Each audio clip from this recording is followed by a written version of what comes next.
All right, welcome back to the F3 podcast. It's your host, Jerry. Mike's not with us tonight, but nevertheless, we have a special guest, founder and co host of the Late Night Lake Show podcast. Also, one of the, I'm not going to say one of the best spaces on Twitter, Mr. Ricky B. What's going on, Jerry? It was a little bit of lag. I didn't know when you was punching me in, but appreciate you having me on, brother. It's a pleasure to be here. All right, let me start here. This is a question we always ask every guest. So the question is, what player made you fall in love with the NBA? Oh, in the NBA. Okay, so we taking it all the way back. So to kick it off, I'm gonna be honest with you, man. The first person that probably made me fall in love with the game was KG. Now, KG. I quickly became, I don't know if your audience knows, but I'm in Chicago, and I started Late Night Lake Show from Chicago. A lot of people, we have a lot of people on our team that's on the West Coast and stuff, but I grew up watching a lot of KG basketball, and his intensity was crazy. But at the same time, when I saw Shaq did what he did, man, it was not hard to jump over to the purple and gold. And once, I was born in '92, so by the time I really started watching basketball, the Bulls were wrapping up what they was doing. '98 is probably I was 6 in '98, and that was their last title. So. Yeah, so, it was easy to hop on the purple and gold bandwagon. Shaq was breaking backboards, and the rest was history. I stuck around with Bean, and that's how we got down, man. All right, so I got to know, who's your top 5 Lakers all time? Top 5 Lakers all time. Off top, man, you see behind me, you see who it is. Number one got to be the Black Mamba, Kobe Bean Bryant, rest in peace. That's my guy. That's my GOAT, no matter what. A lot of players can come and go, but Kobe Bryant got a special place in my heart. So after Kobe, all time, I'm going with Magic. I all respect for the cap, Kareem Abdul-Jabbar. I'll put him number 3. But my pops, he grew up, born and raised in the city of Chicago, and he says that Magic Johnson is the most entertaining basketball player that he's ever watched, and he's his favorite basketball player. So off rip, I got to give all respect to the to Magic Johnson. Like I said, Kareem got to hold down number 3, El Capitan, number 2 all-time on the all-time scoring list. His accolades, everybody already knows. Number 4. Number 4 is that man that's playing for the Lakers right now, LeBron James, bro. I am very appreciative of what LeBron James chose to do in joining the Lakers when he did, because, the connecting next generation after Kobe, we had a lot of hopes in the young core, but it wasn't until LeBron James stepped into the building that we regained championship aspirations, right? Definitely. Number 5, I'm gonna be honest, I'm gonna just throw this in as a personal favorite. A lot of players are probably more decorated than him, but I gotta go with LO, man. Lamar Odom is by far one of my favorite basketball players to watch. He was a player ahead of his time. Right, you put LO today, he'll probably work on that jump shot just a little bit more, but a guy his size to handle, get the ball off the rebound, push the ball up the court, distribute, slash, shoot. Man, I love me some LO. So, yeah, he would probably round out my top 5 Lakers all time. I'm not mad at that at all. I love LO. That era of the 2007, 2012-ish range. Yeah, that squad has a special place in my heart. I was a high school student when they were playing, so yeah, same. I love that team. Yeah, man, and it sounds like you were out of state Lakers fan too, so you already know you had to hold it down, and all the cafeteria arguments on who's the GOAT and who really the best player in the league. Folks was trying to say all types of crazy names back then, but you know how we do out of state Lakers fans. We got to really be 10 toes about our team. Go. So. Oh my goodness, tell me about it. I'm on the show with 2 Rockets fans, so they give it to me every single day. Right. Well, Yes. hopefully you have the upper hand in a lot of those arguments. So I definitely do. So you saying LO leads me to another question. This might be a little tougher though.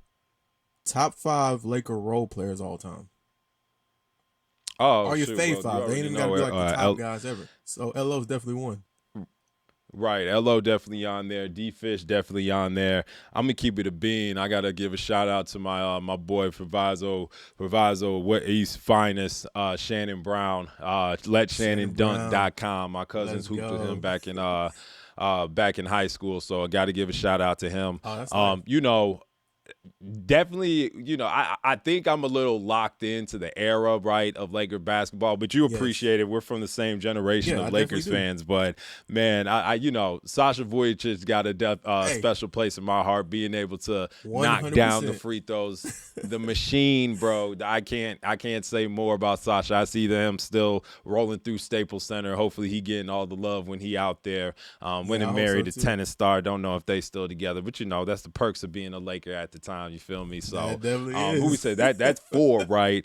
And like I have one I just want to say, but I think I got to give more respect probably to.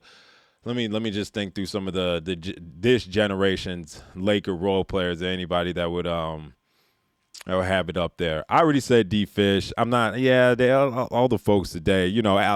Austin Reed's low key kind of shooting up the depth chart for me of just folks that got a special spots in my heart, right? But I'm gonna keep it a B, man.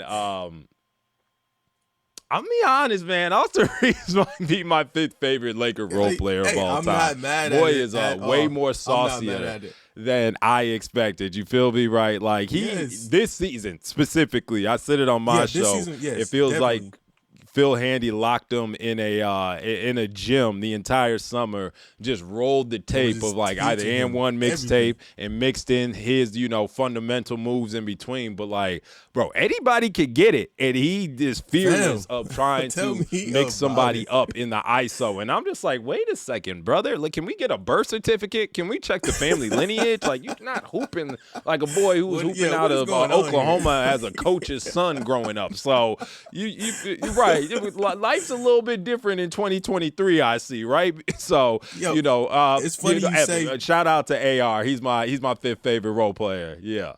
I'm not mad at that at all. Man, AR, I remember watching him in the Vegas Summer League, him and McClung. And I'm like, I'm rooting for him because they Lakers, of course. But as they playing like more and more games, I'm like, whoa, these guys can hoop. And then, so like time goes on, Austin makes a team. I'm like, okay, cool. Let's see what he can do. I wasn't sure he's going to actually play at all. And sure enough, first season, he actually got some run. To the point where coming into this season, I thought he would actually like fight for a starting role. And I was like, as the season just went on, I'm like, oh my goodness, like Austin one of them, one of them ones. Like he's one of the ones that like the whole fan base just loves. You feel me, man? Like it was aggressive how quick he came on, and it was just like, wait a second. He need minutes immediately. And, obviously we'll get into the coaching report card of the year, but it took Darvin a few go-rounds, a few, quarters in the semester for him to realize that AR needed to be in that starting lineup. But he saw the light. It took him, 60-some games, but we finally got there. All right, so 7 years ago today, exactly marks the last Kobe Bryant game officially. So I gotta know, what was your favorite moments from that night? That's crazy, first of all, that it's been 7 years. Makes me realize how old we getting, bro. We had talked before pregame. You said you got a couple kids. I got a couple kids now. I didn't have any kids when Kobe had his last game in the season of his career. Wow. But I'm gonna be honest, I went back and watched, the highlights, and my night was sponsored by, I think it was White Hennessy. I broke out the White Hennessy for that game. So in the moment, right, it got a little blurry. It was a real emotional game, right? Just all around, right? Definitely. So it was heavy, and I remember having a headache the next day, but just going back and looking at just the gravity of the game pregame, how big of an event that was. I just think it's crazy that it was the same night as the Warriors going to break the Bulls regular season record, and they had the Lakers game on ESPN2. Most disrespectful thing in the world, because nobody gave a shit about the Warriors trying to break that record. So, but just how big of a spectacle it actually was. And then as they go through all of the congratulations on your career speeches from all these celebrities and former teammates, I'm like, God damn, man. This is really the end of my GOAT's career. And, we're fortunate enough to see him go out like a phoenix, right? Like, as cold as he did, dropping 60. And 60. One of the things a couple things that stood out to me more than anything, one is how exhausted he was by the fourth quarter, right? Like the Lakers were down that game and like in the fourth, they were down. Kobe's buckets he made, like a lot of people complain about his 81-point game. They're like, oh, a lot of those were in garbage time and this and that. No, these 60-point game, they needed every last single one of them. I don't care how many shots it took, right? But that man was so tired. I remember he hit one basket and Julius Randle jumped into him, and I really thought he was going to kill him. I thought Kobe was so tired that he was just going to just fall out on the court, and I was like, Julius, you idiot, leave this man alone. He gets to the bench, everybody's fanning him off, giving him water and stuff. It's like, you got to let the artist breathe, bro. And that and the other thing that stood out to me, a little bit more pettier on my half, was how much he was cooking Gordon Hayward that fourth quarter. Like, I don't care what anybody says. Like, Gordon Hayward was, let's say, at the minimum, playing 90% defense. And Kobe was dotting him up, threes, mid-range, pull-up. He even took him to the basket. It's like, all right, brother, are you, like, this is really bad. And I don't really think we saw Gordon Hayward as a productive NBA player since that game. So that might have been a little bit of foreshadowing with what was to come through his next few contracts in Boston and then with the Hornets whatever the hell he's doing with the Hornets now. But you get what I'm saying. But, yeah, man, that game gets me so hyped because it just shows what you can do. Like, that's an end of workout thought process right there, man. If Kobe can do what he did and we knew there was nothing left in the tank after that, all right, I can finish these tricep extensions real quick. It's a superset, but I'll figure it out and shit. So, yeah, man, it was a really emotional day. Thinking back on it, it gets a little emotional, all things considered, us not having Kobe here now. But it is a perfect example of what he was as a basketball player. If you enjoyed the game of basketball, you did not give a damn about how many shots it took for him to have this moment. You appreciate the moments in these types of sports. If you're a home run hitter and you're one of the best to ever do it right, nobody cares that you're 0 for 3. Once you get up there and you hit that bomb that goes 520 out of the park, that's all the fans care about, and that's all that they're going to think about driving home and talking about the next day at work. And that's all that mattered when Kobe dropped that 60 and got the dub to say sayonara, Mamba out. See, for me that night, it was like a movie, like literally a movie. Literally. What I want to see is the documentary. That's what I'm waiting on. I know that's going to be facts. Insane. They haven't done that yet, have they? No, they have not. And I heard they had cameras like there for that reason. So it might take some more time, but yeah, that night was like a movie. And then for him to, like you said, drop 60, like it's a Kobe thing. Like only way you're going out is like that. Yeah. So and then you think about like that entire season is like he was like pacing himself, making sure he gets to the finish line. And then when he got to the finish line, it was like, all right, let me throw everything I got right here. And, man, he put on the show. Bro, there were games where he was just playing 10 minutes. Like, I remember. He was just getting out there just to get his flowers from the fans, put up a couple of shots, and it was just like, all right, that's the end of the night. And it's like, I'm sure we'll talk about him later, but it also brings me a level of appreciation for LeBron because most definitely. At this point in time in my GOAT's career, he was getting group hugs from Julius Randle and D'Angelo Russell. just to get just to get off the court, man. So, just shout out to LeBron as well for doing what he doing in year 20. So Kobe's both of our GOATs. So I got to know some of I'll say give me 2 or 3, your top favorite Kobe moments. Damn, top 3 Kobe moments. I mean, that's a lot. I know. Come on, man. I know. So right off the rip, give me more if you want. That more is better. Right, right off the rip, the redemption Game 7 against the Boston Celtics. That is top of my memory bank. His lob to Shaq in that Portland series. Classic. I'm gonna be honest. I still feel some type of way that Shaq didn't slap his hand as much as I would like him to. That's how much of a Kobe fan I was, and they was beefing throughout those seasons, right? Yes. And Shaq was directed on whoever was on the bench, and Kobe went for the high five, and he just gave him the stiff. You can high five my forearm. I don't hold it against Shaq, but that just goes to show how much I rock with Bean. But so yeah, definitely that lob.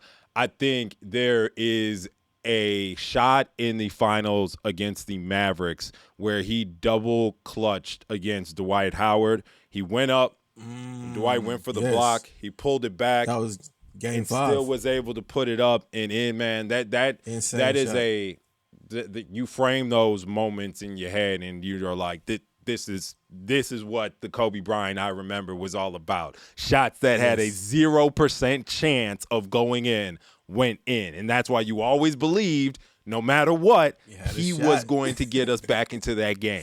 Through hella high water, right? So definitely a shot like that. Also, the baptism of Dwight Howard was one of my favorite things to see in the world. As a high schooler, that was my laptop background forever. Bro, in his post-game comments, he said it right away. He's like, yep, I baptized him. I'll never forget Steve Francis felt some type of way because he was pushing Kobe off of as he was celebrating. He pushed him ahead, right? That one. Kobe putting Steve Nash on the poster. I think that was 06 in the playoffs. That was 06 in the playoffs, round 1. Also the game winner. Pass, LO. Right? Yes. Great pass, LO. Beautiful. Again, that's why LO up there for me. The game winner against Phoenix. Shout out Trevor Ariza for that steal and pass. The steal, yes. Right.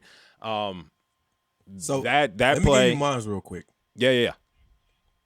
My top moment. It's a little petty in it. Yeah, hit me. Game 6 against the Phoenix Suns. When he was cooking the Phoenix. He was cooking Grant Hill and Jared Dudley. Yeah, they were both in on the front in front of Alvin Gentry. Mm-hmm. And then the last shot he hit, tapped him on the butt. Yeah. And then he did the airplane. Let's go get this. Oh, my God. The airplane did happen right after that, man. Yep. Yo. That is in my top 3 easily. Alvin, he was the coach of the other team, and all he could do was smile. That's all he could do. That's how much of a killer he was, man. And I consider Kobe like John Wick in those moments, right? It was an honor to be killed by the hands of Kobe Bryant in that way. So you can only tip your hat. Right. So my last question before we get to the present day Lakers is, and hopefully this in the future this will be part of an answer. Your favorite championship as a fan? Which year was it? Oh, the Boston win, bringing it back over there Boston. The 2010 finals, bro. 2010. There's nothing sweeter than taking them. And I'm sure it bothers you. The Gatorade on the court when Boston took it in 08. And then this is first of all, it's a basketball court. We lost by 40. How long they have to take to clean that up? And Kobe just sitting there, pissed. Yep. Pissed. Yeah, that's why I'll forever be F Boston. So yeah, definitely that finals. You same for you? No, for me, that one's up there. But just to see Kobe win his first one without Shaq, that's the one that I have a super high regard for. Because that whole time, it was he can't do it without Shaq. And then for him to do it without Shaq for the first time, that was super special. But that Boston one is right there, just because it's Celtics.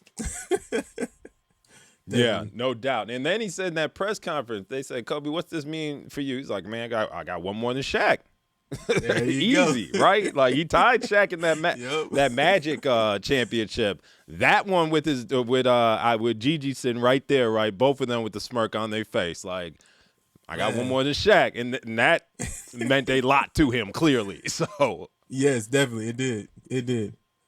All right, so moving on from our past Lakers to our current Lakers.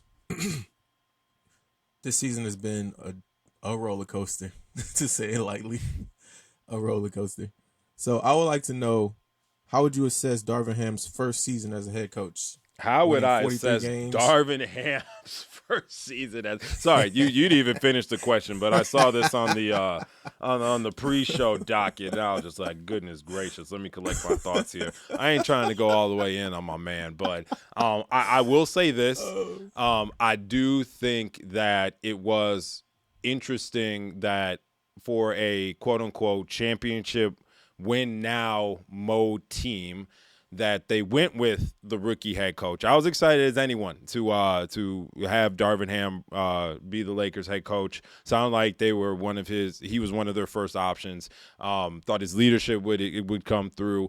One thing that I did remember though was nobody was really talking about the X's and O's, and yeah, well, here we are later on in the year, and I feel like as far as his rotations, he's been a rookie head coach. He's been trying to figure it out. Hockey shifts, playing Dennis Schroeder into the ground. It's been all over the place. But as a whole, he's gotten better with his rotations. He's gotten better with his starters. So I have to say he's improving.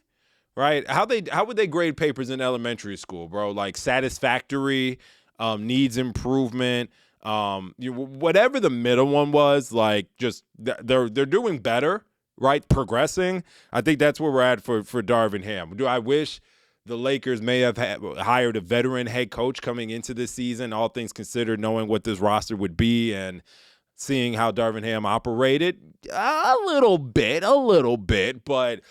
He's here to say he's got a big-ass contract. Genie's still paying Frank Vogel, so we kind of got to roll with the rookie lumps as we go through the playoffs, which I'm kind of terrified in a series against other veteran head coaches how that will play out. So one last request before we get you out of here, and I know this is gonna make my producer put his hands in his face.